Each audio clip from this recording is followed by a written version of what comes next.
3 reasons I used to drink as a neurodivergent person, and the number one reason I chose to stop drinking for good.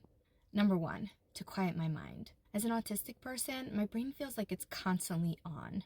Alcohol would slow it down, and I would get a break from my own thoughts. There's actually research that explains this, which I've shared before, but the brain feeling like it's always on is a common autistic experience. Number two, to dull my senses. I have extremely intense sensory sensitivities. Number three, to feel more comfortable and less anxious at social events. And here is the number one reason I chose to stop drinking for good. But first, some context. I originally stopped drinking with the intention of doing it temporarily.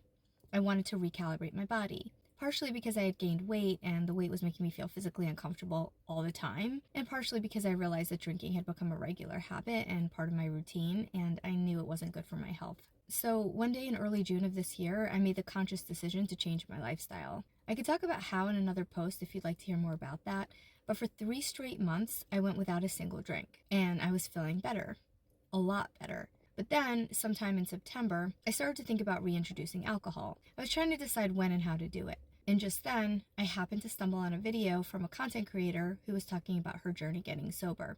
I'll share a link to her page below. If you're interested in this type of content, you should definitely give her a follow. So I quickly fell down a rabbit hole watching her videos. I probably watched hours of her content in a matter of days because so much of it resonated with me.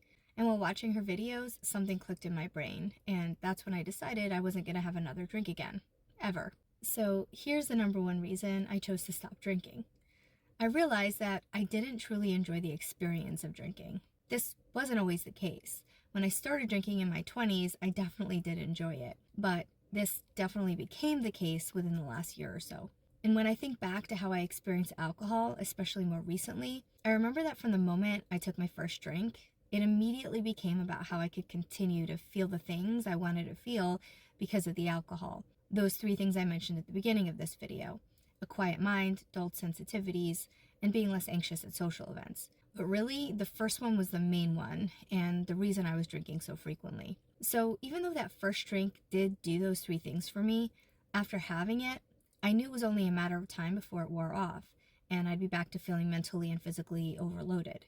And then there was the in-between drinking times. Thinking back, I remember that during those in-between times, my brain was constantly thinking ahead and looking forward to when I'd be able to relax again. So during a regular day, I would often think about when the day would be over and I'd be able to have a drink. And as I was having a drink, I was constantly thinking about having the next drink so I could continue to experience that mental relief I was after.